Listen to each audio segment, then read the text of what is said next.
এখন তো ওয়াজের জন্য কত আয়োজন, কত কিছুর প্রয়োজন। ওয়াজের জন্য বড় প্যান্ডেল দরকার, লাইটিং দরকার, মাইকিং দরকার, পরিচিত মুখ ওয়াইজ দরকার।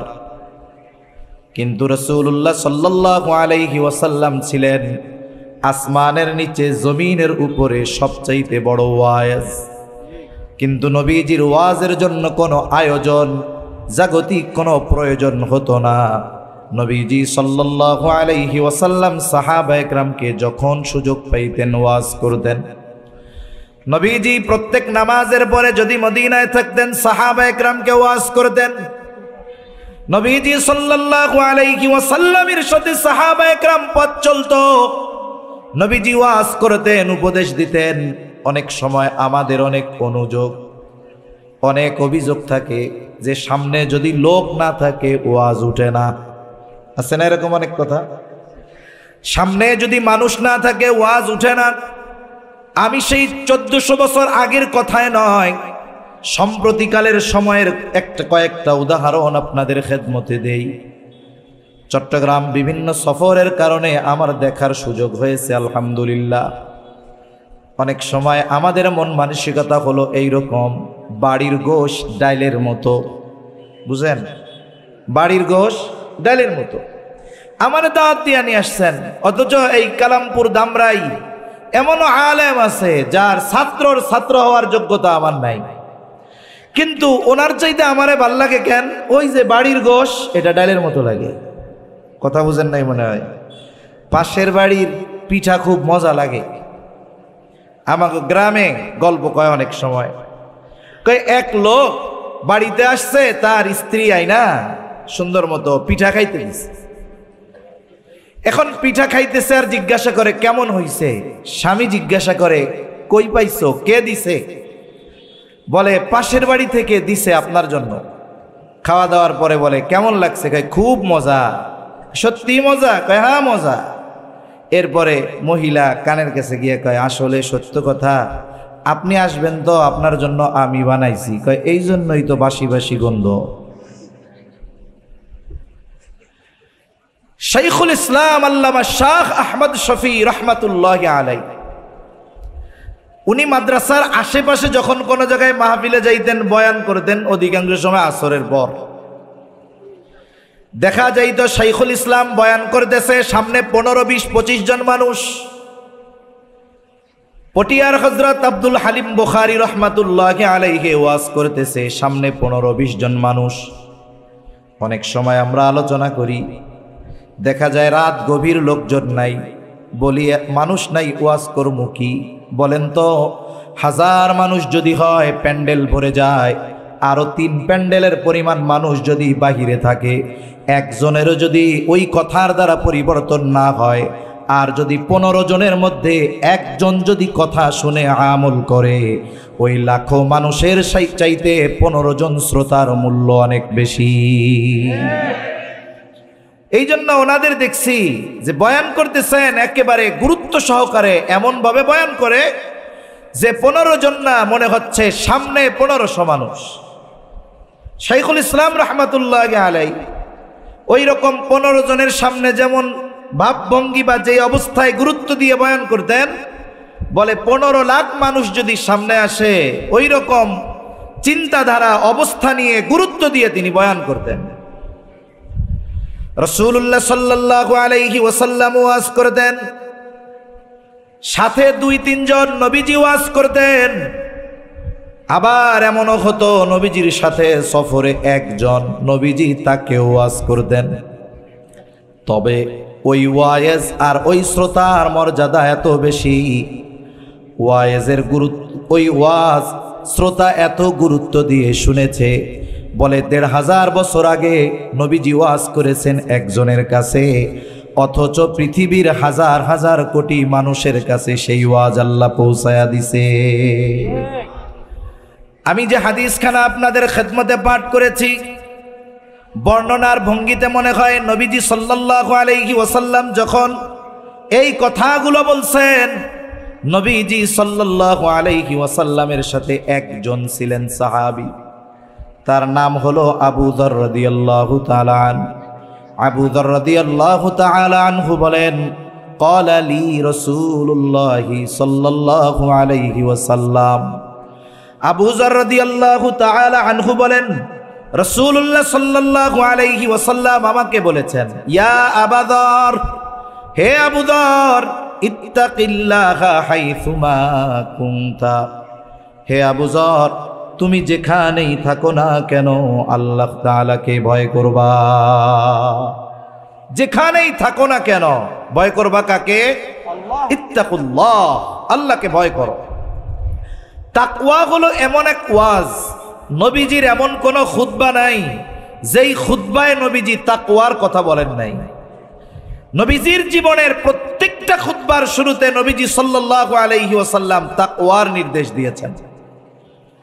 সাথে সাথে তাকওয়া এত পাওয়ারফুল, আল্লাহ রাব্বুল আলামিন তাকওয়ার কথা কোরআনে বারবার বলেছে। যেমন আল্লাহ তাআলা বলেন, ইয়া আইয়ুহাল্লাযীনা আমানুত্তাকুল্লাহ, আল্লাহ তাআলা বলেন, হে ঈমানদারেরা, তোমরা আল্লাহ তাআলাকে ভয় করো, হাক্কা তুকাতিহি, ভয় করার মতো ভয় করো, ওয়ালা তামুতুন্না ইল্লা ওয়া আনতুম মুসলিমুন, আর তোমরা মুসলমান না হয়ে মৃত্যুবরণ করো না। বুজুর্গানে দ্বীনের কিছু কথা একটু আপনাদের নকল করে শোনাই।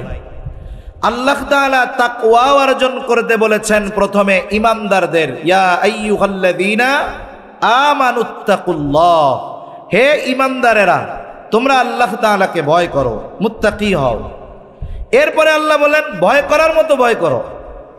এরপরে আল্লাহ বলেন, ওয়ালা তামুতুন্না ইল্লা ওয়া আনতুম মুসলিমুন, মুসলমান না হয়ে মৃত্যুবরণ করিও না। তাহলে আল্লাহ তাআলা আমাদেরকে মুসলমান না হয়ে মৃত্যুবরণ করতে মানা করেছেন। এর আগের কথার দ্বারা বোঝা যায়, যেই মুমিন তাকওয়া অর্জন করে না, মুত্তাকি হয় না, সে প্রকৃত মুসলমান হতে পারে না। ঈমানদার হইল ঠিক, ঈমান আনছে, কারণ তাকওয়ার সর্বনিম্ন স্তর হলো ঈমান আনা। যখন কোনো ব্যক্তি ঈমান আনে তখন সে তাকওয়ার সর্বনিম্ন স্তরে অবস্থান করে। এরপরে সে আল্লাহ তাআলার নির্দেশিত যেই তাকওয়া ঈমান আনার পরে এটা অর্জন যদি করতে হয়, আল্লাহ তাআলার সকল বিধি নিষেধ মেনে চলতে হয়। আলহামদুলিল্লাহ, যেই বাচ্চাটা হারায় গেছিল তাকে পাওয়া গেছে, স্টেজে আছে, তার অভিভাবকরা এসে বাচ্চাটাকে নিয়ে যান। তাহলে মূল কথা হলো, মুসলমান যদি হতে হয়, মুত্তাকি হওয়া ছাড়া প্রকৃত মুসলমান হওয়া সম্ভব নয়। কোরআনুল কারীমের অন্যতম একটি বিষয় হলো এমন, আল্লাহ রাব্বুল আলামিন কোরআনে যেই বিষয়ের আদেশ করেন, সাথে সাথে আল্লাহ তাআলা সেই বিষয়ে বাস্তবায়ন করার পদ্ধতিও জানায়া দেয়। এমনটা নয় আদেশ করার সাথে সাথেই শেষ, কিন্তু আর কিছু বলেন না। বলে আল্লাহ তাআলা বান্দার উপরে অতিমাত্রায় দয়াশীল, এই জন্য শুধু বান্দাকে আদেশ করেন এমন নয়, বরং ওই আদেশ বাস্তবায়ন করতে যত নির্দেশনা প্রয়োজন সব নির্দেশনা যিনি দিয়ে দেন তিনি কে? এই নির্দেশনা দুই ভাবে হয়। কয়ভাবে? দুই ভাবে। একটা হলো আল্লাহ তাআলা ইঙ্গিত দিয়ে দেন, সূত্র দিয়ে দেন। আর একটা হলো আল্লাহ তাআলা সরাসরি পথ নির্দেশনা দিয়ে দেন। আল্লাহ রাব্বুল আলামিন ইঙ্গিত দিয়ে দেয়, তবে স্পষ্টভাবে জানান না, তবে এটা জানায়া দেন এই আদেশ কোথায় গেলে বাস্তবায়ন করতে পারবা। এটা আল্লাহ তাআলা ইশারায়, ইঙ্গিতে, সূত্র দিয়ে জানায়া দেয়। যেমন কোরআনুল কারীমের মধ্যে আল্লাহ তাআলা বারবার নামাজের আদেশ দিয়েছেন। ৮২ স্থানে নামাজের কথা আছে। ঈমানের পরে সবচাইতে গুরুত্বপূর্ণ বিষয়ের নাম হলো নামাজ।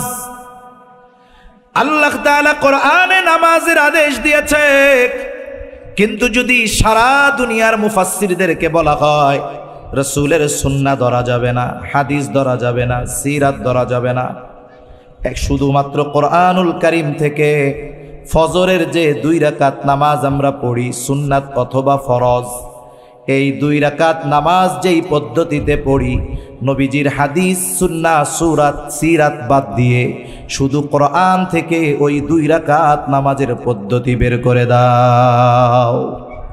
সারা দুনিয়ার আলেমদেরকে সুযোগ দেওয়া হবে শুধু কোরআনের নস থেকে। বলেন তো, কিয়ামত পর্যন্ত যদি হায়াত দেওয়া হয়, সুযোগ দেওয়া হয়, রাসূলকে বাদ দিয়ে শুধু কোরআন থেকে নামাজের 2 রাকাত নামাজের পদ্ধতি বের করা সম্ভব নয়। তাহলে নামাজের আদেশ দিয়েছেন আল্লাহ, আর আমাদেরকে নামাজ শিখিয়েছেন মুহাম্মাদুর রাসূলুল্লাহ। আল্লাহ তাআলা সরাসরি কোরআনে নামাজ পড়ার পদ্ধতি আমাদের শেখান নাই, নবীজি সাল্লাল্লাহু আলাইহি ওয়াসাল্লাম আমাদের পদ্ধতি শিখায়া দিয়েছেন। এই জন্য নবীজি বলেন, সল্লু কামা রাআইতুমুনি উসাল্লি। নামাজের আদেশ তো আল্লাহ দিছে, কিভাবে পড়বো? বলে আমারে যেভাবে নামাজ পড়তে দেখো সেইভাবে নামাজ পড়ো। সুবহানাল্লাহ। আরেকটা উদাহরণ দেই, নামাজের যেই ফরজগুলো আছে এর মধ্যে একটি ফরজ হলো রুকু করা। কি করা? জোরে বলেন। রুকু করা। রুকু শব্দের শাব্দিক অর্থ হলো ঝুঁকা। কুরআনুল কারীমে আল্লাহ তাআলার নির্দেশ আছে, ওয়ারকাউ মা'আর রাকিঈন, রুকুকারীদের সাথে রুকু করো। এখন রুকু অর্থ ঝোঁকা। আমি যদি এই শাব্দিক অর্থকে গ্রহণ করে রুকু করি, নামাজে দাঁড়াইলাম, একজন সাধারণ মুসল্লি আমার পাশে, আলেম না, এখন রুকুতে গেলাম, রুকুতে গেছি কতটুকু, ঝুঁকেছি কতটুকু? বলে শুধু মাথাটারে একটু ঝুঁকায়া দিছি, পিঠটাকে অল্প একটু বাঁকায়া দিছি, কিন্তু পরিপূর্ণ পুরা এলের মতো দালের মতো বাঁকা হই নাই। বলেন তো, আমি যতটুকু ঝুঁকলাম, যেই রুকুর নির্দেশ আল্লাহ দিয়েছে অতটুকু ঝুঁকলে রুকুর ফরজ আদায় হবে নাকি? হবে না। এখন আল্লাহ রুকু করতে বলেছেন, ঝুঁকতে বলেছেন, কতটুকু ঝুঁকতে হবে, কোন পদ্ধতিতে ঝুঁকতে হবে সেটা শিখিয়েছেন মুহাম্মাদুর রাসূলুল্লাহ সাল্লাল্লাহু আলাইহি ওয়াসাল্লাম। এটা হলো একটা বিষয় যে আল্লাহর আদেশ, এটা বাস্তবায়নের পদ্ধতি আল্লাহ শিখতে বলেছেন মুহাম্মাদুর রাসূলুল্লাহ সাল্লাল্লাহু আলাইহি ওয়াসাল্লামের কাছ থেকে। আরেকটা হলো আদেশ করার সাথে সাথে আল্লাহ তাআলা ওই আদেশ বাস্তবায়নের পদ্ধতিও নিজে বলে দিয়েছেন, নিজে বলে দিয়েছেন। আল্লাহ রাব্বুল আলামিন তাকওয়ার ক্ষেত্রে ঈমানদার তাকওয়া অর্জন কেমনে করবে, আল্লাহ তাআলা বিভিন্ন জায়গায় তাকওয়া অর্জনের পদ্ধতিগুলো বলে দিয়েছেন। যেমন আল্লাহ তাআলা কোরআনুল কারীমের মধ্যে বলেন, ইয়া আইয়ুহাল্লাযীনা আমানুত্তাকুল্লাহ। আল্লাহ তাআলা বলেন, হে ঈমানদারেরা তোমরা মুত্তাকি হও। আমরা যদি জিজ্ঞাসা করি, আল্লাহ আমরা কেমনে তাকওয়া অর্জন করব, কেমনে মুত্তাকি হব, আল্লাহ তাআলা বলেন, ওয়াকুনু মা'আস সাদিকিন, তোমরা সত্যবাদীদের সঙ্গী হয়ে যাও। মনিটরের আওয়াজ আরো ছাড়েন, রিভার্ব দেন, আওয়াজ আরো শক্ত করেন, আওয়াজ ছাড়েন, দূর থেকে যেন একটু টানে। হ্যাঁ, কষ্ট হইতেছে কিন্তু জোরে বলা লাগতেছে। আওয়াজটা ছাড়েন, আরো ছাড়েন, মনিটরের আওয়াজ আরো ছাড়েন। আল্লাহ তাআলা বলেন, ওয়াকুনু মা'আস সাদিকিন, তোমরা সত্যবাদীদের সঙ্গী হয়ে যাও। আল্লাহ তাআলা সত্যবাদিতার গুণের কথা উল্লেখ করেছেন, কিন্তু আল্লাহ বলেন নাই আবিদিনদের সঙ্গী হও, যারা অনেক বেশি ইবাদত করে তাদের সঙ্গী হয়ে যাও। আল্লাহ তাআলা বলেন নাই যারা দান সাদকা বেশি করে তাদের সঙ্গী হয়ে যাও। আল্লাহ তাআলা বলেন নাই যারা জিকির বেশি করে তাদের সঙ্গী হয়ে যাও। বুজুর্গানে দিন বলেন, সাদেক সত্যবাদিতা এমন এক গুণ, বলে এই গুণ যার পরিপূর্ণ অর্জন করতে হয়, বাকি সব ভালো গুণ আগে তার প্রয়োজন হয়। সব ভালো গুণ এই গুণে গুণান্বিত মানুষদের মধ্যে পাওয়া যায়। একটা উদাহরণ দিলে বুঝতে সহজ হবে। এখনো প্রত্যন্ত অঞ্চলে অনেক জায়গায় এমন আছে যে শিক্ষার আলো বা শিক্ষার হার ওই রকম পৌঁছায় নাই। একটা সময় তো এমন ছিল, যদি এক গ্রামে কেউ 5টা লেটার পেয়ে ম্যাট্রিক পাস করত, 5টা লেটার মানে 5 সাবজেক্টে 80-র উপর পেয়ে ম্যাট্রিক পাস করছে। 5 গ্রাম পাড়ি দিয়ে ওই মানুষগুলাকে দেখার জন্য আসতো যে অমুক গ্রামে একজন 5টা লেটার পাইয়া ম্যাট্রিক পাস করছে। এখন যদি ওই সমস্ত গ্রাম বা এলাকায় উচ্চ শিক্ষায় কোনো শিক্ষিত ব্যক্তি হতো, গোটা থানা থেকে মানুষজন তাকে দেখতে আসতো। এজন্য আগের মানুষ, এখনো অনেকে আছে এরকম, ম্যাট্রিক আইয়া পাশ করলে মনে করে এর চাইতে উচ্চ শিক্ষিত দুনিয়ায় আর কেউ নাই। প্রত্যন্ত অঞ্চলে থাকে, তা ওই রকম প্রত্যন্ত অঞ্চলের একটা ছেলে শহরে আসছে। ব্রিটিশ আমলেও জাগতিক লাইনে উচ্চ শিক্ষা ছিল। একটা ছেলে শহরে আসছে, উচ্চ শিক্ষায় শিক্ষিত হয়েছে, ঢাকা ইউনিভার্সিটিতে ভর্তি হয়েছে, অনার্স মাস্টার্স শেষ করছে, বিসিএস ক্যাডার হয়েছে, বড় সরকারি চাকরি করে। মোটামুটি বাংলাদেশের যেই পড়াশোনা মোটামুটি তার শেষ। এখন সে এক বিষয়ে ডক্টরেট করতেছে। লোকটা যখন গ্রামে গেছে, আশেপাশের 10 গ্রামের মানুষ দেখতে আসছে। এত বড় শিক্ষিত মানুষ দেখার জন্য গেছে। মানুষগুলার মধ্যে ওই মানুষটাও গেছে মুরব্বী, যে জানে যে ম্যাট্রিক আইয়া পাশ করলে অনেক বড় শিক্ষিত। সব মানুষেরা তার সাথে দেখা করে কুশলাদি বিনিময় করে চলে গেছে। ওই মুরব্বী দাঁড়ায় আছে। কোন মুরব্বী? বলে যেই মুরব্বী ম্যাট্রিক আইয়া পাশকে অনেক বড় যোগ্যতা মনে করে। সবাই চলে যাবার পর ওই মুরব্বী একা একা দাঁড়ানো। লোকটা জিজ্ঞাসা করে, চাচা কিছু বলবেন নাকি? বলে, হ্যাঁ বাবা, একটা বিষয় জানার ছিল। কি জানতে চান? বলে, শুনলাম তুমি নাকি অনেক শিক্ষিত, তা তুমি কি কি পাশ করছো একটু কও। বলেন তো। যেই লোকটা ঢাকা ইউনিভার্সিটি থেকে মাস্টার্স করছে, যেই লোকটা পিএইচডি করতেছে, সে কি পরিচয় দিবে নাকি এরকম আমি 1 পাস কইরা 2-তে উঠছি, 2 পাস কইরা 3 পাস কইরা 4, এগুলা বলবে? সে তার হায়ার লেভেলের শিক্ষার কথা বলবে। বলবে, চাচা আমি ঢাকা ইউনিভার্সিটি থেকে অনার্স করেছি, মাস্টার্স করেছি, সাথে সাথে বিসিএস দিয়ে বিসিএস ক্যাডার, এখন আমি ওই জায়গায় আছি, সাথে সাথে অমক বিষয়ের উপরে আমি পিএইচডি করতেছি। এত পড়ালেখার কথা বলল। চাচা চিন্তা করে ম্যাট্রিক আইয়ার কথা তো কইল না। এইবার চাচা তাচ্ছিল্যের সাথে বলতেছে, এত পড়ালেখা করছো, ম্যাট্রিক আইয়া কি পাস করছো? কথা বুঝেন নাই মনে হয়। এত পড়ালেখা করছো, তা ম্যাট্রিক আইয়া কি পাস করছো? কারণ কি? চাচা মনে করে ম্যাট্রিক আইয়া হলো সবচাইতে উচ্চ শিক্ষায় শিক্ষিত মানুষ এই ডিগ্রি অর্জন করে। কিন্তু কোন ব্যক্তি যদি বলে যে আমি মাস্টার্স করেছি, তার মানে অনার্স না করলে সে মাস্টার্স করতে পারে না। অনেক সময় অনেক জায়গায় অনেকে জিজ্ঞাসা করে, মুফতি সাহেব, গ্রামের সাধারণ মানুষ তো বুঝে না, মাওলানা সাহেবরে খুব ভালো মতো চিনে, ওনার মসজিদের ইমাম সাহেব মাওলানা। এখন আর এক লোকের সাথে দেখা হয়েছে, পরিচয় দিছে, উনিও আলেম। তা আপনি কি? কয় আমি মুফতি আব্দুল্লাহ। আপনি যে মুফতি বুঝলাম, মৌলানা কি পাস করছিলেন? হ্যাঁ, মৌলানা পাস করছেন। এখন বলেন তো, একজন লোক যদি ইফতায় ভর্তি হইতে চায়, সে যদি মুফতি হওয়ার ইচ্ছা পোষণ করে, মাওলানা যদি না হয়, দাওরায়ে হাদিস যদি পাস না করে, সে কি ইফতা বিভাগে ভর্তি হতে পারবে? তার মানে কিছু পরিচয় আছে যেটা দেওয়ার পরে বাকি সব পরিচয় ওইটার মধ্যে এমনিতেই অন্তর্ভুক্ত থাকে। আল্লাহ রাব্বুল আলামিন সত্যবাদীদের সঙ্গী হতে বলেছেন। বাস্তবিক অর্থে যারা সাদেক, বাস্তবিক অর্থে যারা সত্যবাদী, তারা আবেদ। বাস্তবিক অর্থে যারা সাদেক, তারা দানশীল, তারা যাকির। তার মানে সাদেক যারা, তাদের মধ্যে সকল ভালো গুণ আছে। আল্লাহ তাআলা এই জন্য সাদিকিনদের সঙ্গী হতে বলেছেন। মূলত আহলুল্লাহ যারা, আল্লাহওয়ালা যারা, আমাদেরকে যদি মুত্তাকি হতে হয়, তাদের সঙ্গে সম্পর্ক গড়া দরকার। কারণ ওয়ালাইকুম আসসালাম, ভালো আছেন? কারণ সোহবত, সংস্পর্শতা বড় এক জিনিস। সোহবত বড় এক জিনিস। সোহবতের দ্বারা এমন কিছু অর্জন হয় যেটা লেখাপড়া করে অর্জন হয় না। মনে করেন একজন ছেলে ঢাকা মেডিকেল কলেজ থেকে সে এমবিবিএস কমপ্লিট করছে। MBBS পড়াশোনা শেষ তার। এখন সে কি করে?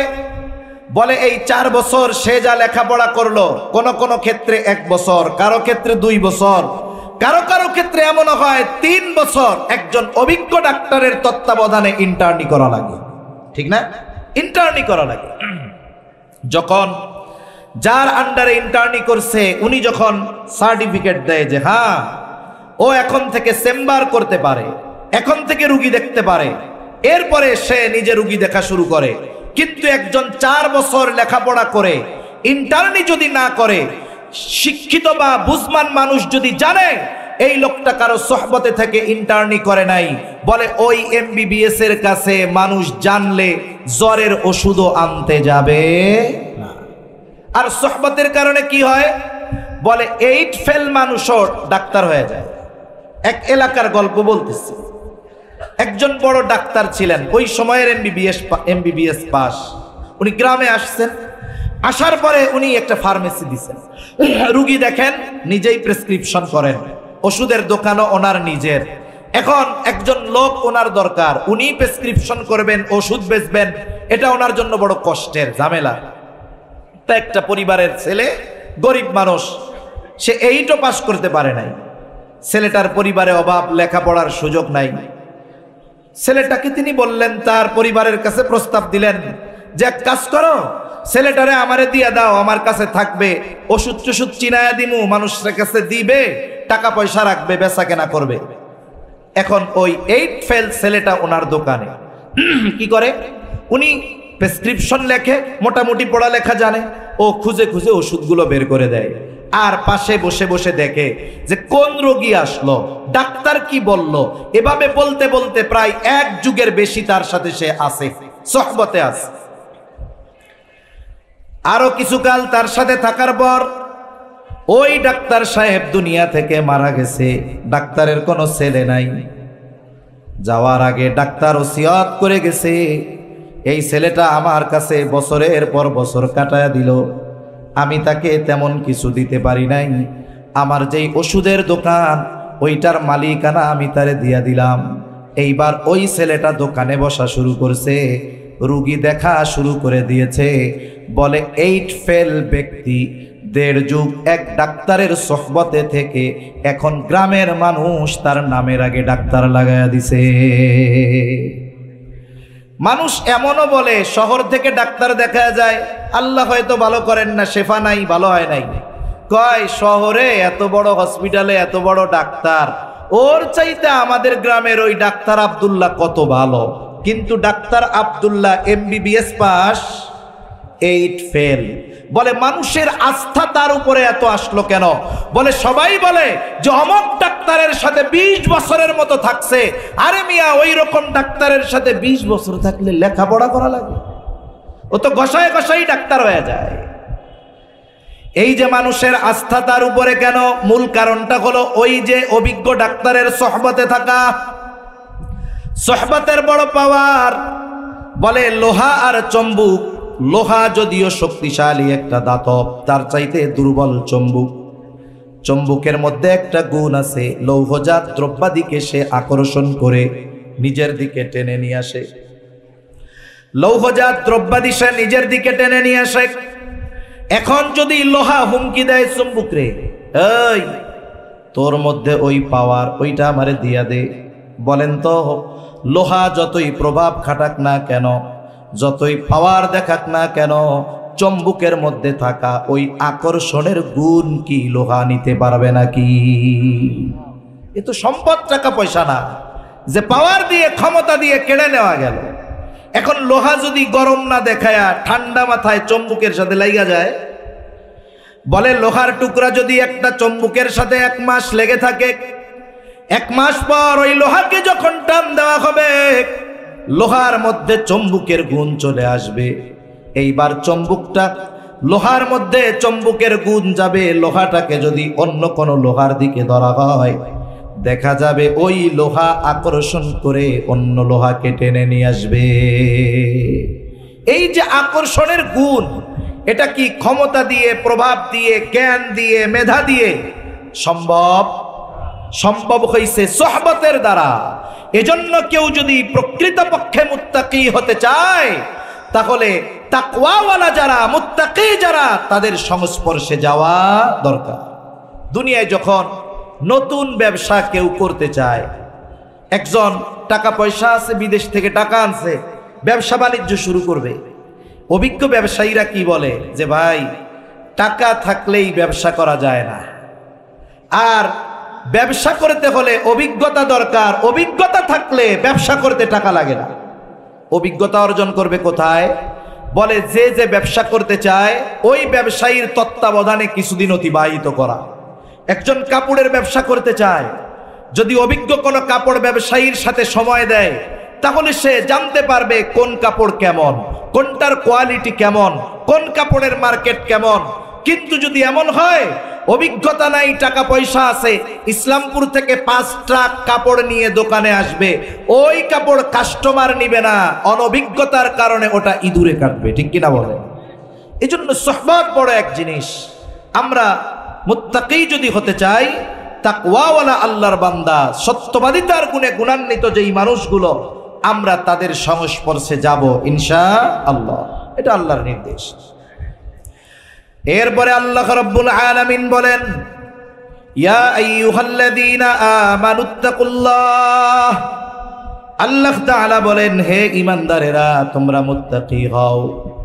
আমরা যদি জিজ্ঞাসা করি আল্লাহ কেমন করে মুত্তাকি হব, আল্লাহ তাআলা বলেন, ওয়াল তানজুর নাফসুম মা কদ্দামাত লিগাদ। আল্লাহ তাআলা বলেন, তুমি আগামীর দিকে নজর দাও, তুমি আগামীর জন্য কি প্রেরণ করেছ, তুমি আগামীর দিকে নজর দাও, তুমি কি প্রেরণ করছো। আগামী বলতে এখানে যেটা অনিশ্চিত আগামী সেটা নয়। একটা হলো অনিশ্চিত ভবিষ্যৎ, আর একটা হলো সুনিশ্চিত ভবিষ্যৎ। অনিশ্চিত ভবিষ্যৎ কোনটা? বলে দুনিয়ার হায়াত হলো অনিশ্চিত ভবিষ্যৎ। দুনিয়ার হায়াত অনিশ্চিত ভবিষ্যৎ। অথচ অনিশ্চিত ভবিষ্যতে ভালো থাকার জন্য আমাদের চেষ্টা প্রচেষ্টার কোনো কমতি নাই। অনিশ্চিত ভবিষ্যতে ভালো থাকার জন্য মেহনত শ্রমের আমাদের কমতি নাই। অনিশ্চিত ভবিষ্যতের চিন্তা আমাদের বেশি। মনে করেন একটা ছেলে সরকারি চাকরি পেয়েছে, 18-20 বছর বয়স, আর্মিতে চাকরি করে। যখন তার চাকরি শুরু, ট্রেনিং শেষ করে সে আসছে, এখন তার বেতন চালু হয়ে গেছে, চাকরি শুরু। এখন কি হয় বলেন তো? তার যেই বেতন, এটা কি তাকে পরিপূর্ণ দেওয়া হয় নাকি কিছু গভর্নমেন্ট কেটে রাখে? গভর্নমেন্ট কিছু অংশ কেটে রাখে। কেটে রাখার কারণ কি? কেটে রাখার কারণ হলো তার বেতনের পরিমাণ থেকে একটা নির্দিষ্ট % কেটে রাখে। এটা কি হবে? বলে ওই যে 60 বছর বয়সে যখন সে চাকরি থেকে অবসর নিবে, এই 40 বছরে যেই পরিমাণ টাকা জমানো হয়েছে তার দ্বিগুণ পরিমাণ টাকা তাকে ফেরত দেওয়া হবে। কেন?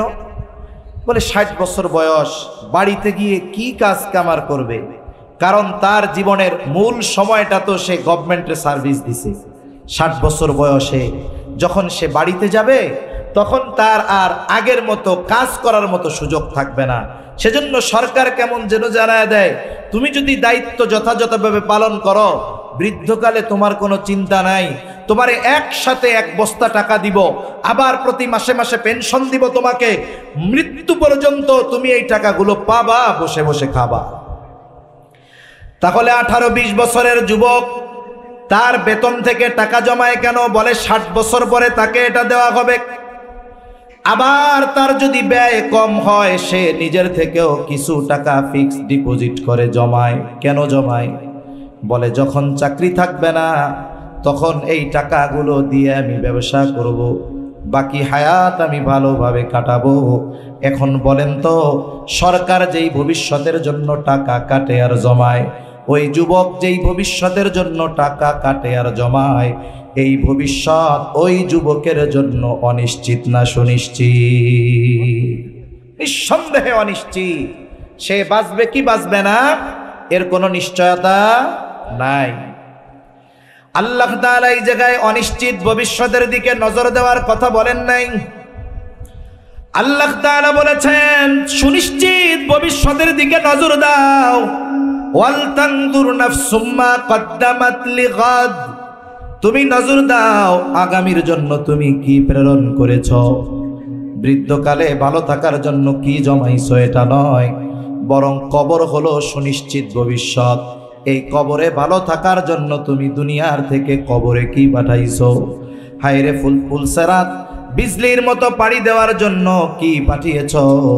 পরকালে জান্নাত পাওয়ার জন্য কি দুনিয়া থেকে ভবিষ্যতের জন্য পাঠিয়েছ, সেই দিকটাতে তুমি নজর দাও। এজন্য বুজুর্গানে দিন মুহাসাবার কথা বলেন, হিসাবের কথা বলেন। আর হিসাবের কথা আসলে আমাদের সামনে চিন্তা আসে টাকা পয়সার হিসাব। ব্যবসায়ী হিসাব করে টাকা পয়সার হিসাব, রাজনীতিবিদ হিসাব করে ভোটের হিসাব, এক একজনের এক এক রকমের হিসাব। কিন্তু বুজুর্গানে দিন আমলের হিসাব করতে বলেন, জীবনের নেকি আর গুনার হিসাব বুজুর্গানে দিন করতে বলে। বুজুর্গানে দিন বলেন যে প্রত্যেকটা রাতে ঘুমাইতে যাওয়ার আগে, ঘুমানোর আগে সবার উচিত তার সারা দিনের ভালো মন্দ কাজের একটা হিসাব করা। আপনাদের এই বড় বাজার কালামপুর বাজারে অনেক বড় বড় ব্যবসায়ী আছে। অধিকাংশ প্রসিদ্ধ ব্যবসায়ী যারা দীর্ঘদিন সুনামের সাথে ব্যবসা করতেছে, এই ধরনের ব্যবসায়ীরা কিছু রুলস ফলো করে, কিছু নিয়ম নীতি মেনে চলে, যার কারণে তারা দেখা যায় সহজে লস খায় না। মার্কেট বা বাজার বন্ধ হবে 10টায়, উনি দোকান বন্ধ করে দেয় 9টায় দোকান বন্ধ। দোকানের মধ্যে বসে কি করে বলে, কয়েক ধরনের হিসাব করে। 1 নাম্বার হিসাব করে আজকে বেচা কেনা কত হলো। 2 নাম্বার হিসাব করে আজকে কত টাকার মাল জিনিস কিনলাম। 3 নাম্বার হিসাব করে আজকে বাকি কত গেল। এই 3টা হিসাব অভিজ্ঞ দোকানদারেরা করে, ব্যবসায়ীরা করে। কারণ এই 3 হিসাবের মাধ্যমে আজকের ব্যবসায় তার লাভ কত সেটা সে বের করে ফেলে। যে ব্যবসা করে সেই ব্যবসার কত বিক্রয় হলে কত লাভ, এই হিসাব কম বেশি হলেও ওই অভিজ্ঞ ব্যবসায়ীর জানা থাকে। হয়তো 19-20 হতে পারে। যে সিমেন্টের ব্যবসা করে তার হিসাব আছে যে আমার 10 লক্ষ টাকা বিক্রয় হলে কত টাকা লাভ হবে, আছে না নাই? যারা মুদি দোকানদার দীর্ঘদিন ব্যবসা করে, জিজ্ঞাসা করবেন আপনার যেই প্রোডাক্ট পণ্য এগুলো যদি 1 লাখ টাকার বিক্রয় হয় আপনার লাভ কত হবে, সে যা বলবে হয়তো 19-20 হতে পারে। এখন হিসাব করে আজকের বেচা কেনা নগদ 1 লাখ অথবা 80,000 বা 70,000, বাকি 30,000। তার হিসাব হলো 1 লক্ষ টাকা বিক্রয় হলে আমার 20,000 টাকা লাভ হবে। এখন তার নগদ আর বাকি মিলে 1 লক্ষ বিক্রয় হয়েছে ঠিক, কিন্তু 30,000 বাকি। বলেন তো আজকের দিনের লাভ তার কাছে আছে? জোরে বলেন না, আছে? তার মূলধন থেকে মানুষের কাছে কত হাজার গেছে? 10,000। এই গতিতে যদি 1 মাস ব্যবসা চলে তাহলে মোটামুটি ব্যবসা শেষ হয়ে যাওয়ার উপক্রম হবে। এখন ব্যবসায়ী এই হিসাবের পরে একটা সিদ্ধান্তে উপনীত হতে পারে।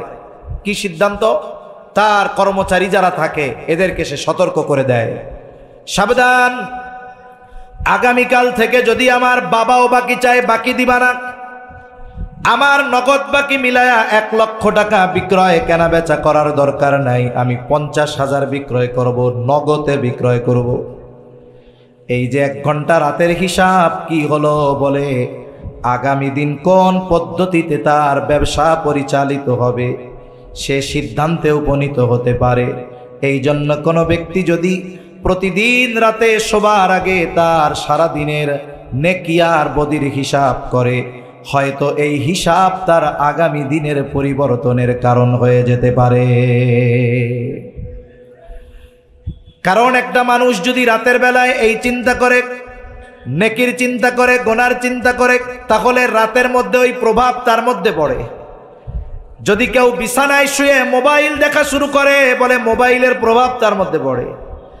আর যদি সে রাতে নিভৃতে একাকী ঘরে শুয়ে চিন্তা করে, আহারে আমি তো এখন অন্ধকার ঘরের মধ্যে আছি, আমার মৃত্যুর পরে আর এক অন্ধকার ঘরের মধ্যে যাওয়া লাগবে, যেখানে আলো নাই, বাতি নাই। তবে আলো আর বাতির ব্যবস্থা হবে, বাতাসের ব্যবস্থা হবে, আরামের ব্যবস্থা হবে, যদি নেকি থাকে। এবার সেই হিসাব করে দেখি, আমার জীবনের হিসাবটা একটু করি। আজকের দিনের নেকি কত, গোনা কত। সে হিসাব করলো, দেখলো আজকে সওয়াব কম, গোনা বেশি। সওয়াব কম, তার গোনা বেশি। তার মধ্যে চিন্তা ঢুকছে, আরে আজকের রাতটা যদি আমার জীবনের শেষ রাত হয়ে যায়, তাহলে আগামী দিন পরকালে আল্লাহর সামনে আমাকে গুনাহগারদের কাতারে দাঁড়াতে হবে। এই চিন্তা করে সে রাতের বেলায় খালেস তাওবা করছে, একেবারে একনিষ্ঠ তাওবা, যে আল্লাহ আমারে মাফ করে দেন, আমি আর জীবনে কোনোদিন গুনাহ করব না। এই তাওবা আল্লাহর কাছে কবুল হয়ে গেছে। কারণ বলা যায় না, আমি শুরুর দিকে বলেছিলাম যে কোন কথায় কার জীবনের পরিবর্তন হয় বলা যায় না। হাদিসের মধ্যে এক জালেমের ঘটনা আসছে। জালেমের নাম ছিল কিফিল। নবীজি সাল্লাল্লাহু আলাইহি ওয়াসাল্লাম একবার দুইবার নয়, বারবার কিফিলের ঘটনা সাহাবায়ে কেরামের কাছে বর্ণনা করেছেন। নবীজি বলেন, কিফিল হলো এমন এক জালেম, বলে এমন কোন পাপ নাই কিফিল করে নাই, এমন কোন অন্যায় নাই কিফিল করে নাই। কিফিলের অন্যায়গুলার মধ্যে একটা অন্যায়, সে মানুষকে সুদের উপরে টাকা দিত। সুদখোর ছিল, সুদখোর। সমাজে আছে নাকি সুদখোর? আরে মিয়া, ব্যাংকে কত বড় সুদ, বলে ঘরোয়া সুদ আরো বড় সুদ। কিফিল মানুষের সুদের উপরে টাকা দিত। একদিন এক বিধবা মহিলা তার কাছে আসছে বিপদে পড়ে কিছু টাকা কর্জ নেওয়ার জন্য। বলে যারা সুদি কারবারি করে এরা মানুষ বিপদে পড়লে কর্জ দেয় না। কেউ যদি সুদে চাইতে যায় মুঠ বইরা দিয়া দেয়, কিন্তু বিপদে পড়ে যদি 500 টাকা ধারও চায় তাও দেয় না। ওই মহিলা গিয়া বলে, কিফিল আমারে কিছু টাকা দাও, কর্জ দাও, ধার দাও, আমি বিপদে পড়েছি। কিফিল বলে, না, আমি কাউরে টাকা ধার দেই না, টাকা যদি লাগে সুদে নাও। মহিলা বলে, কিফিল সুদ দেওয়ার মতো সামর্থ্য যদি আমার থাকতো তাইলে তোমার কাছে সাহায্যের জন্য আসতাম নাকি? মহিলা বিধবা, চেহারা সুন্দর, সকল পাপে অভ্যস্ত কিফিল এবার মহিলাকে কুপ্রস্তাব দিয়ে বলে, মহিলা তোমাকে টাকা কর্জ দিতে পারি এই শর্তে, সুদ দিতে পারবা না অসুবিধা নাই, তবে আমার সাথে অমুক দিন গোপনে ব্যভিচারে লিপ্ত হবা। জালেম কিফিল সুযোগ মতো মহিলাকে জেনার প্রস্তাব দিল। হাদিসের মধ্যে আসছে, কাদাল ফাকিরু আইয়াকুনা কুফরা, দরিদ্রতা মানুষকে কুফরি পর্যন্ত পৌঁছায় দেয়। অনেক সময় দরিদ্রতার কারণে অনেকের চরিত্র ধ্বংস হয়ে যায়। আমাদের আশেপাশে অনেক মানুষ আছে অন্যায়ের সাথে জড়িত, পাপাচারে লিপ্ত। যদি একটু আমরা খোঁজ নেই দেখা যাবে এরা শখে পাপে জড়িয়েছে এমনটা নয়। অধিকাংশ মানুষের এই পাপে জড়ানোর অন্যতম কারণ হলো তার অভাব। এজন্য গভর্নমেন্টের কি দরকার ছিল? দরকার ছিল এই পাপে যারা লিপ্ত তারা তো অভাবের কারণে তাদের কর্মসংস্থানের ব্যবস্থা করা দরকার ছিল, ঠিক কিনা বলেন? অথচ এরা কি চাচ্ছে? এরা চাচ্ছে পতিতাবৃত্তিকে বৈধতা দিয়ে এটাকে কর্ম হিসাবে বৈধতা দেওয়া।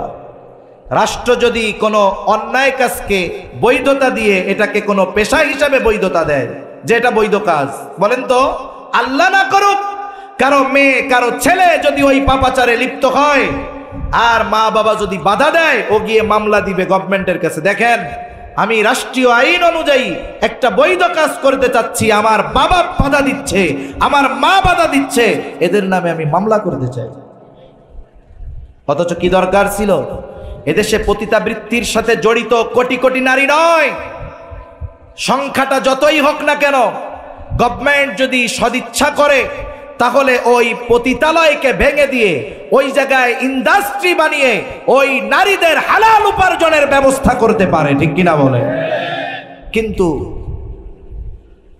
কাদেরকে খুশি করার জন্য উল্টা পতিতাবৃত্তিকে বৈধতা দিয়ে আবার তাদেরকে ডেকে এনে মোটা অঙ্কের টাকা তাদেরকে দেওয়া হচ্ছে। এর দ্বারা কি বোঝা যাচ্ছে?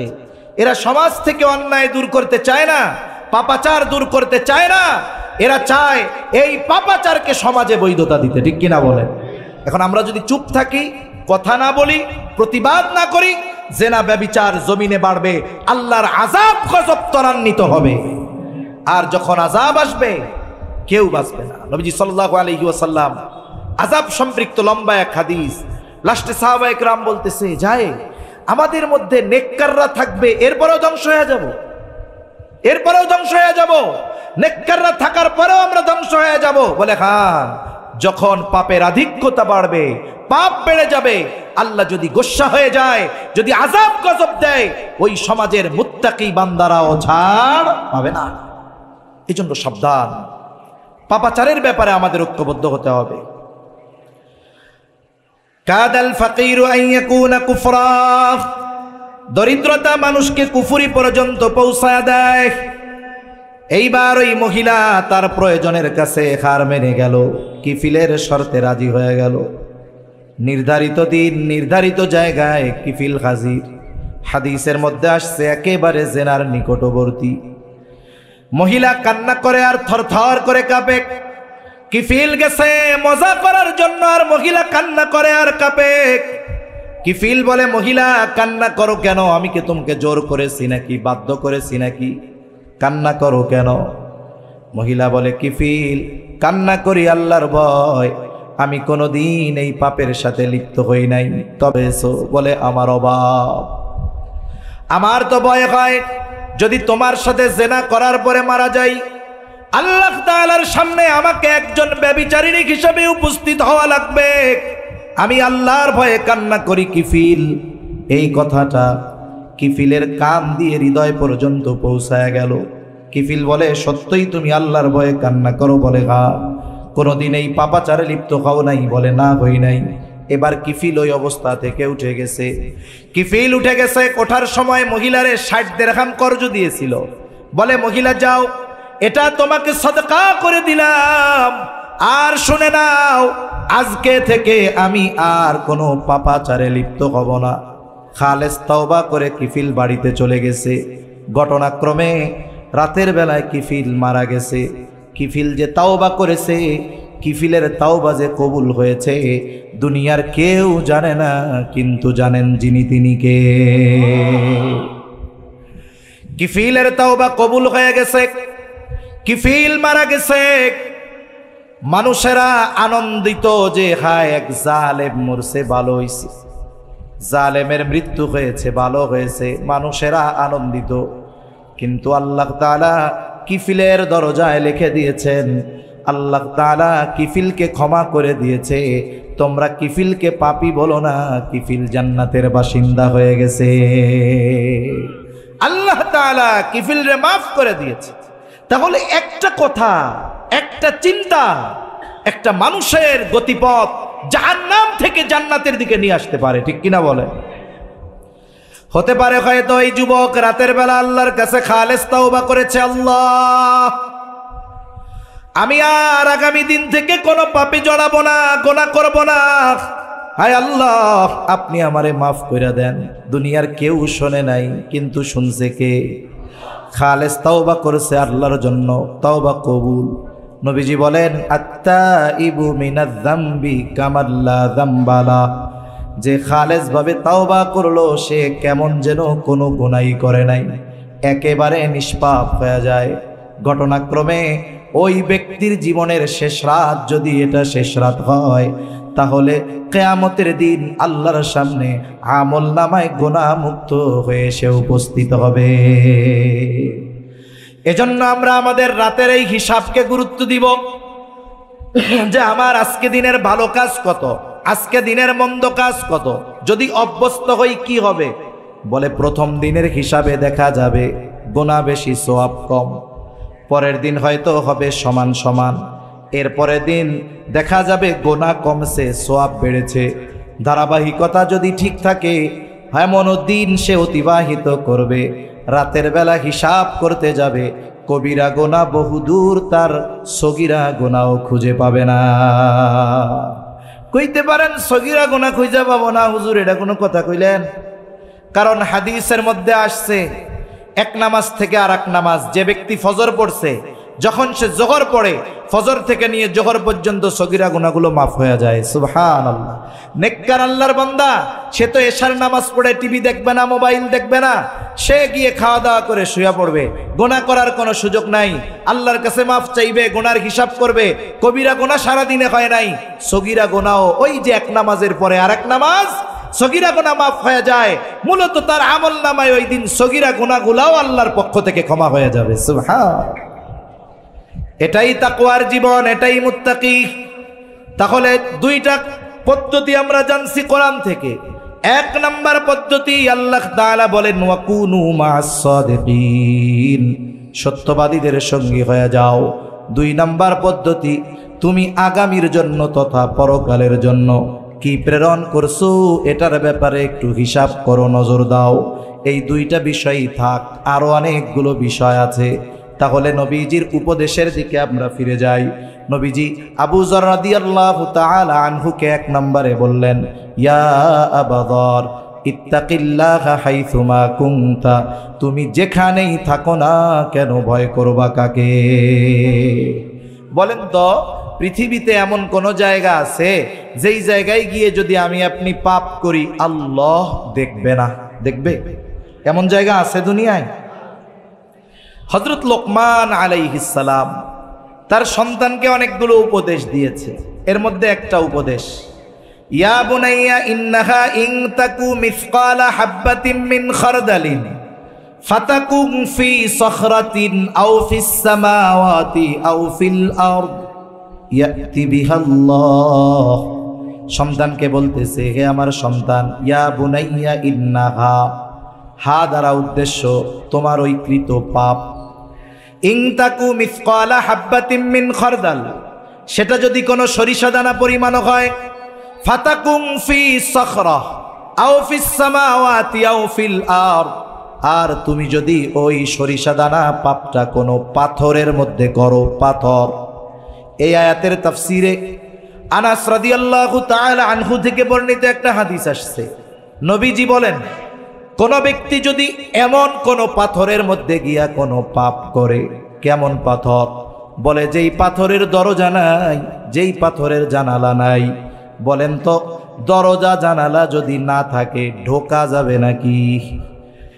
ওই অসম্ভবকে সম্ভব করে কেউ যদি দরজা জানালা বিহীন কোনো পাথরের মধ্যে কোনো আমল করে, ওই আমলটা যদি সরিষা দানা পরিমাণ হয়, ওই আমলটা কিয়ামতের দিন যিনি হাজির করবেন তিনি কে?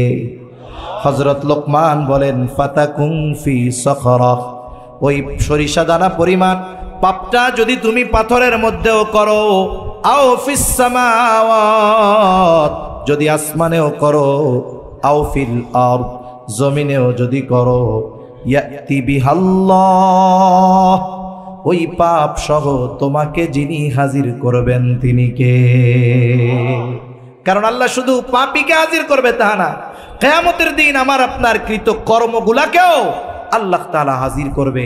তাহলে এই চিন্তা যদি কোনো ব্যক্তির মধ্যে থাকে যে আমি পৃথিবীর যেখানেই যাই না কেন, যাই করি না কেন, দুনিয়ার সব ফাঁকি দেওয়া সম্ভব, আহকামুল হাকিমিনকে ফাঁকি দেওয়া সম্ভব নয়, এই চিন্তা যার মধ্যে সব সময় আছে, বলে তার জন্য গোনা করা কঠিন হবে। দোকানদার যদি হয়, ওজনে কম দেওয়া কঠিন হবে, সয়াবিনের সাথে পাম অয়েল মেশানো কঠিন হবে, 3 নম্বর মালকে 1 নম্বর বলে বিক্রয় করা কঠিন হবে। ঠিক কিনা বলেন?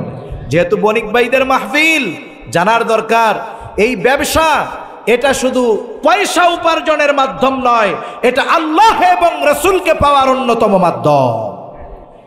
ব্যবসার মধ্যে আল্লাহ তাআলা বরকত দিয়ে রেখেছেন, রিজিকের 10 ভাগের 9 ভাগ ব্যবসায়। রাসূলুল্লাহ সাল্লাল্লাহু আলাইহি ওয়াসাল্লাম বলেন, আত-তাজিরুস সাদুকুল আমিন মা'আন নাবিয়্যিন সিদ্দীকিন ওয়াশ-শুহাদা'i ওয়াস-সালিহিন। নবীজি বলেন, সত্যবাদী আমানতদার ব্যবসায়ী, ব্যবসায়ীর জন্য এই 2টা গুণ দরকার। যদি ইমানদার হয়, সত্যবাদী আমানতদার ব্যবসায়ী কাদের সাথে থাকবে? মান নবিয়িন, নবীদের সাথে থাকবে, সিদ্দিকিনদের সাথে থাকবে, শহীদদের সাথে থাকবে, নেককার বান্দাদের সাথে তাদের অবস্থান হবে। তাহলে যারা ব্যবসা করে শুধুমাত্র ব্যবসার মাধ্যমে সম্পদ উপার্জনের মাধ্যম মনে করে ব্যবসাকে, এরা বোকা। অথচ যেমনভাবে জাগতিক সম্পদ উপার্জন করা যায় ব্যবসার মাধ্যমে, অনুরূপভাবে নবী রাসূলদের সাথী হওয়ার যোগ্যতাও অর্জন করা যায়। তবে সত্যবাদিতা আর আমানতদারিতার সাথে ব্যবসা করতে গেলে প্রাথমিক দিকে কিছুটা মুসিবত মনে হতে পারে, তবে এটা আল্লাহর পরীক্ষা।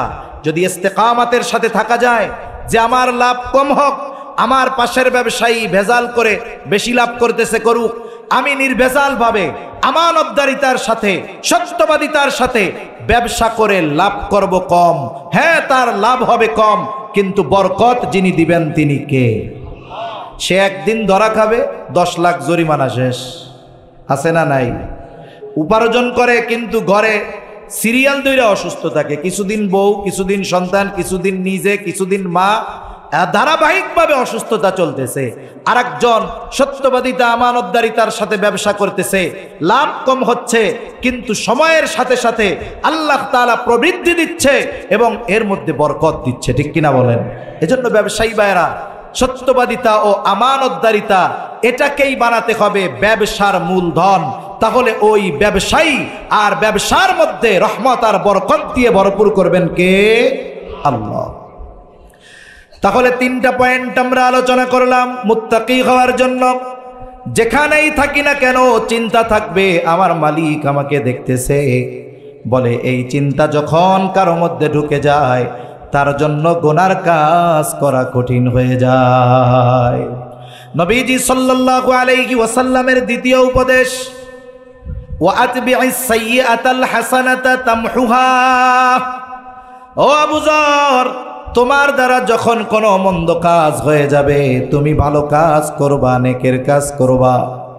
কেননা ভালো কাজ মন্দ কাজটাকে মিটায়া দেয়। আল্লাহ তাআলাও বলেন, ইন্নাল হাসানাতি ইউযহিবুনাস সাইয়্যাত।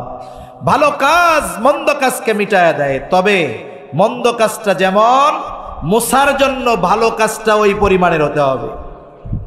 এখন একজন করেছে কবিরা গুনাহ, আর একজন বান্দার হক নষ্ট করে ফেলছে। এখন ও যদি 1000 দানার তসবিহ একটা নিয়ে কয় আস্তাগফিরুল্লাহ আস্তাগফিরুল্লাহ, আল্লাহ আমারে মাফ করে দেন, বলেন তো বান্দার হক আদায় না করা পর্যন্ত তার তওবা আল্লাহ কবুল করবে নাকি? তাহলে বান্দার হক যে নষ্ট করেছে, আগে বান্দার হক আদায় করতে হবে, তাহলেই না তার তওবা কবুল হবে, নাইলে তার তওবা কবুল হবে না, তার গুনাহ মাফ হবে না। এই জন্য গুনাহ যেমন, এই গুনাহ মোছার জন্য আমল তেমন। কবিরা গুনাহ যদি হয় খালেস তওবা করতে হবে, বান্দার হক সম্পৃক্ত যদি হয় বান্দার হকগুলো আদায় করতে হবে।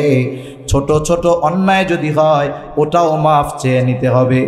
কারণ দুনিয়াতে কেউ যদি কারো সাথে অসৎ আচরণ করে, একজন মুরব্বী, তার সাথে আমার ভালো আচরণ করতে হবে, এটা তার হক। এখন আমি তার সাথে মন্দ আচরণ করলাম, তার কাছে আমি ক্ষমাও চাই নাই, তার কাছে মাফও চাই নাই, সে মাফও করে নাই, কি হবে তাইলে? নবীজি বলেন, তোমরা ওই দিন আসার আগে সতর্ক হয়ে যাও, যেই দিন আল্লাহ তাআলা বাদী বিবাদীর মধ্যে ফয়সালা করে দিবে। যদি দুনিয়াতে কেউ কাউকে কথার দ্বারাও একটা কষ্ট দিয়ে থাকো, মাফ চেয়ে নাও, কারণ ওই বিষয়টার ফয়সালাও কিয়ামতের দিন যিনি করবেন তিনি কে? এজন্য যত ছোট মন্দ কাজ হোক আমরা মাফ চায়া নিব, যার সাথে হবে তার সাথে। এজন্য রাসূলুল্লাহ সাল্লাল্লাহু আলাইহি ওয়াসাল্লাম আয়েশা সিদ্দিকা রাদিয়াল্লাহু তাআলা আনহাকে বলেন, আয়েশা তুমি কোনো নেকের কাজকে ছোট মনে করবা না, কোনো গুনার কাজকেও ছোট মনে করবা না, কারণ হতে পারে ওই ছোট পাপের কারণে আল্লাহ শাস্তি দিতে পারে, আবার ওই ছোট ভালো কাজের কারণে আল্লাহ মাফ করে দিতে পারে। প্রসিদ্ধ ঘটনা আমরা সবাই কম বেশি জানি। একজন দুশ্চরিত্রা নারী, সে একটা পিপাসিত কুকুরকে পানি পান করাইছে, ভালো কাজ, আল্লাহর কাছে পছন্দ হয়েছে। নবীজি বলেন এই কারণে আল্লাহ তাআলা তাকে মাফ করে দিবে। আরেকজন মহিলা, সে একটা বিড়ালকে বেঁধে রাখছে, খাবারও দেয় না, ছেড়েও দেয় না, বিড়ালটা মারা গেছে। নবীজি সাল্লাল্লাহু আলাইহি ওয়াসাল্লাম বলেন, কিয়ামতের দিন এই কারণে আল্লাহ তাআলা তাকে শাস্তি দিবে।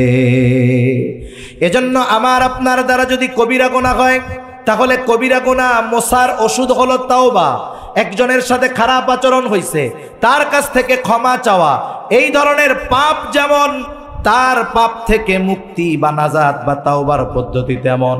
এজন্য আমার আপনার দ্বারা যদি কখনো পাপ হয়ে যায়, অন্যায় হয়ে যায়, তাওবার ক্ষেত্রে কারো সাথে যদি খারাপ আচরণ হয়ে যায়, ক্ষমা চাওয়ার ক্ষেত্রে আমরা কখনো বিলম্ব করব না। হয়তো আজ রাতে আমার দ্বারা গুনাহ হয়েছে, আজ রাতে আমার দ্বারা কথার দ্বারা কেউ কষ্ট পেয়েছে, আগামী দিন ক্ষমা পাওয়ার সুযোগ পাবো কি পাবো না এর কোনো নিশ্চয়তা নাই। তাহলে নবীজি সাল্লাল্লাহু আলাইহি ওয়াসাল্লাম দ্বিতীয় উপদেশ দিলেন, ও আবু যর, তোমার দ্বারা যদি কখনো অন্যায় কাজ হয়ে যায়, তুমি ভালো কাজ করবা, নেকের কাজ করবা। কেন? তামহুহা, ওই ভালো কাজ মন্দ কাজটাকে মিটায়া দেয়। 3 নাম্বার, নবীজি সাল্লাল্লাহু আলাইহি ওয়াসাল্লাম বলেন, ওয়া খালিকিন নাসা বিখুলুকিন হাসানিন। ও আবু যর, মানুষের সাথে সদাচরণ করবা, মানুষের সাথে সদাচরণ করবা, ভালো ব্যবহার করবা। সদাচার এটা ব্যাপক অর্থবোধক একটি শব্দ।